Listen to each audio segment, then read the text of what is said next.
Why quantitative tightening hardly works. The reason the Fed's QT has failed. The real financial tightening is about to begin. After the most euphoric January in recent history, hopes of a new bull market have flourished, but the latest market bonanza has set the stage for new intervention. After a disastrous end of 2022 for both stocks and bonds, where tax loss selling and worsening economic data fueled a sharp market sell-off. The start to 2023 couldn't be more different.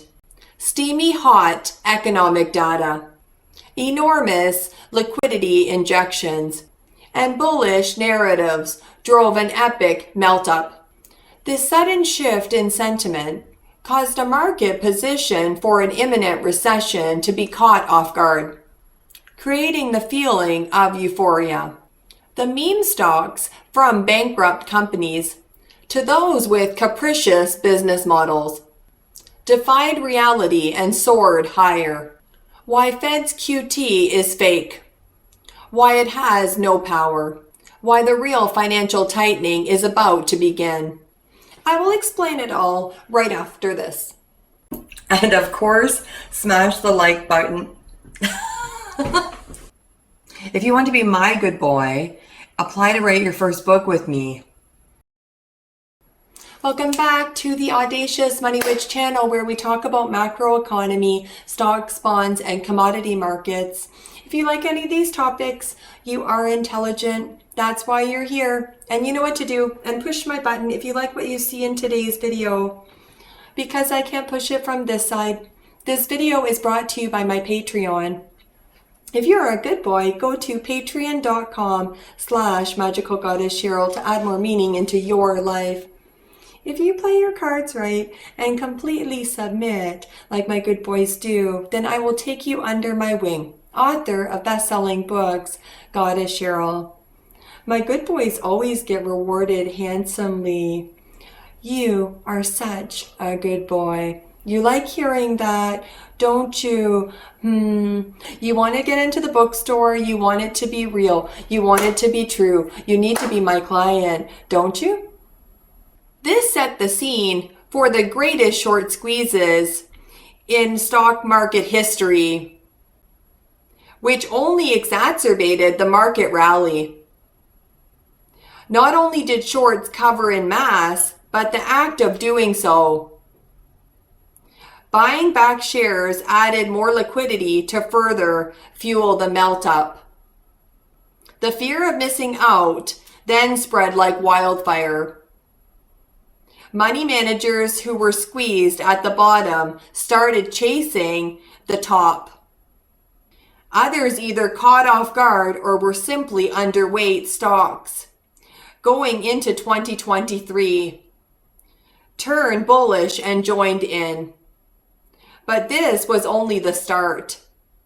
The magnitude of the rally triggered buying from the rising number of market entities, both machine and human, who bid up stocks regardless of price or fundamentals. The decreased levels of volatility in bonds and stocks created an additional self-fulfilling loop of buying. The plunge in the U.S. 10-year yield from 3.9% to 3.3% caused target date funds to rebalance from bonds into stocks. Meanwhile, volatility control, funds which purchase more stocks simply because volatility decreases, kept buying. This loop of volatility suppression only enabled the smart money to exacerbate the melt-up. Through ultra short-term options known as ODTE, market makers could supply enormous amounts of liquidity to the options market, where the vast majority of trading occurs. Over time, many narratives emerged to explain the stock market euphoria, likely aiding the rally further. From the U.S. Treasury spending down its bank account, the TGA, and pushing liquidity into the system to China and Japan, injecting large amounts of stimulus. If everyone believed, it was accepted despite its validity. For instance, it's well known that sharp market rallies occur even during rapid drops in liquidity. The most popular narrative was that the rally had been fueled by a rapid rise in so-called net liquidity. This takes the dollar value of the Fed's balance sheet and subtracts money held in the TGA and the Fed's Reserve Repo Facility, RRP. Despite showing a solid connection between stock prices and liquidity, it likely understated the level of euphoria playing out in real time. Not only did the net liquidity model provide an incomplete picture, but so did the popular measure of global liquidity. Adding together the total assets of major central banks ignores large parts of the global liquidity machine. For starters, the Fed can provide financial behemoths with billions, if not trillions, of liquidity via its securities lending program, regardless of changes in its balance sheet size.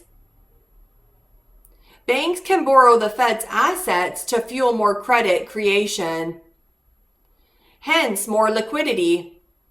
What's more, banks themselves are only entities other than the U.S. government with the ability to create U.S. dollars out of thin air.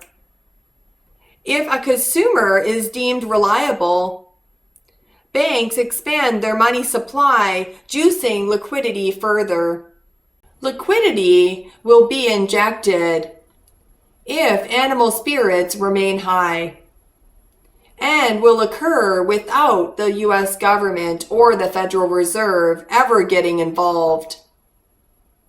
Despite changes in net liquidity, banks are free to expand their balance sheet and create money for the masses out of thin air. Recently, this is exactly what has played out. The amount of consumer and commercial loans has boomed. Even deep in the monetary system, liquidity remains abundant for now. The subsequent fall in bond volatility has also greased the pipes in the monetary plumbing, helping to fuel ample financing in key funding markets. Thus, the MOVE Index, which has recently become the most popular measure of Treasury volatility, has dropped significantly. Fast forward to today, and that impulse has become a major driver of the latest market euphoria. But recent events and data now show that the party is over. Any hopes for QE or interest rate cuts have been dashed dramatically. To curb the inflation monster that the U.S. economy, the Fed's future action will need to be increasingly tighter, especially after one of the Fed's primary tools has grown almost ineffective: quantitative tightening, QT. Like how QE failed to spur ample economic growth while juicing risk assets, QT has proven just as futile in achieving its original goals. The market is finding it easy to pay off $60 billion a month in maturing bonds from the Fed's balance sheet. Tightening is an overstatement. Based on past episodes, it's not a revelation that QT's tightening powers have been exaggerated. During the first official QT from October 2017 to late 2019. Risk assets rallied despite the Fed selling $675 billion in treasuries and MBS securities. Today, it's not just the finance world starting to accept that QT, like QE, isn't achieving what its name suggests. QT is once again barely affecting financial conditions, which even Fed officials themselves have begun to admit. In a recent interview, Fed Governor Waller revealed the Fed could count the $2.1 trillion in the Fed's reverse repo facility, RRP, as part of total reserves. This suggests the Fed may enact QT infinity, leaving QT on autopilot longer than anticipated. Given QT is supposed to tighten financial conditions, the idea of QT infinity paints a long-term picture of liquidity being drained from the system. But as it stands, the reality is quite the opposite. This, however, is about to change. If QT is going to help the Fed achieve its 2% inflation target, the Fed will be forced to boost its effectiveness. Coincidentally, in the latest FOMC minutes, officials appear to have woken up. All officials now support an increased shrinkage of the Fed's balance sheet, hinting at increasing QT's roll-off, which is the number of bonds that will mature off its balance sheet.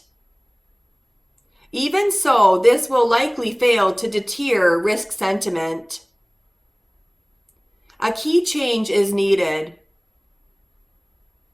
As of now, increasing the amount of roll-off won't produce a significant tightening of financial conditions. With the U.S. Treasury continuing to issue more short-term debt, financial entities aren't going to ditch risky assets to fund the U.S. government's obligations.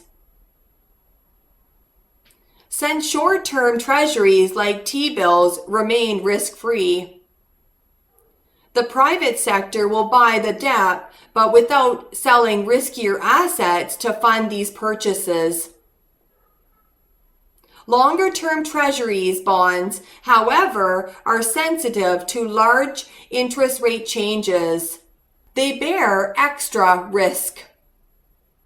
Therein lies the potential for QT if monetary leaders need a tool to dampen risk sentiment further.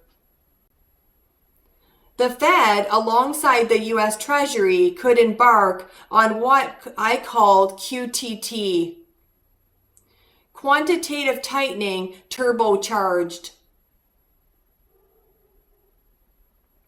Alongside the Fed shrinking its balance sheet faster, the U.S. Treasury could start issuing more long-term debt. Investors will have to take on increased duration risk via longer maturities. The higher the duration, the greater the losses when interest rates skyrocket. As yields move higher, target date funds must sell stocks to buy bonds. Volatility control funds will reduce their exposure as equity vol rises. Money managers who chase the rally might think twice, while market makers try to operate in disorderly conditions.